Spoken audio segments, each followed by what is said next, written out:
Indira suspense காப் thriller திரைப்படத்தை எங்கேயும் எப்போதும் கண்டு மகிழ சன் நெக்ஸ்ட் ஆப் டவுன்லோட் செய்யுங்கள். நல்லதுங்கிற மாதிரி இவ்வளவு நாளா நந்தினியா நீ யாரோ ஒருத்திங்கிற மாதிரி டீல் பண்ணிட்டு இருந்த.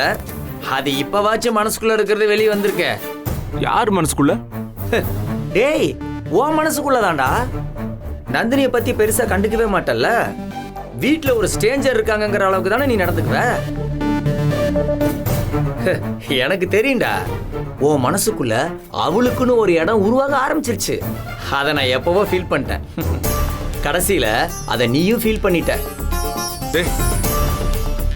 அப்படியெல்லாம் ஒண்ணும் இல்லடா. நீ பாட்டுக்கு சும்மா ஏதாச்சும் உளறிக்கிட்டு இருக்காத. என்னது உளறனா? எங்க என்ன பார்த்து சொல்லு, என் கண்ணை பார்த்து சொல்லு. நந்தினிக்கு அம்மா போட்டதும் நீ எப்படிலாம் பதறி போன, நீ என்னென்ன செஞ்சேன்னு கூட இருந்து பார்த்த வேண்டானா? இது மட்டுமா, எதுக்குமே அசராம கல்லு மாதிரி இருப்ப நீ.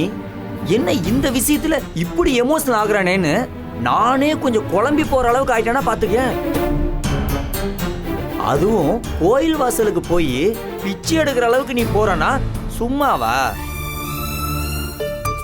அதுவும் பொண்டாட்டியோ பிள்ளையோ நம்மளுக்கு ரொம்ப பிடிச்சவங்களுக்கு ஏதாச்சும் ஒன்று ஆயிடுச்சுன்னு வச்சுக்கேன், நம்மள மறந்து போய் ஒரு கவலை வரும். அது நம்ம மூஞ்சிலே எழுதி ஒட்டி இருக்குண்டா. அப்படி ஒரு டென்ஷனை, அப்படி ஒரு வேதனையை உன் முகத்திலே நான் பார்த்தேன்டா. இதுக்கெல்லாம் அர்த்தமே இல்லைன்னு நினைக்கிறியா நீ? கட்டாயமா இருக்குடா. சரி, அந்த அர்த்தம் என்ன நீயே சொல்ல. வேற என்ன, நந்தினி மேல உனக்கு இருக்கிறது வெறும் அன்பு பாசம் மட்டும் இல்ல, அதுக்கு மேல ஒரு பிரியம் வந்துருச்சு.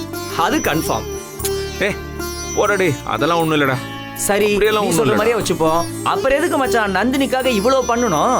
டேய், நந்தினி ரொம்ப நல்ல பொண்ணுடா. அவ பாவம். என் லைஃப்ல இப்படி ஒரு நல்ல கேரக்டர் இருக்கிற பொண்ணை நான் பார்த்ததே இல்லடா.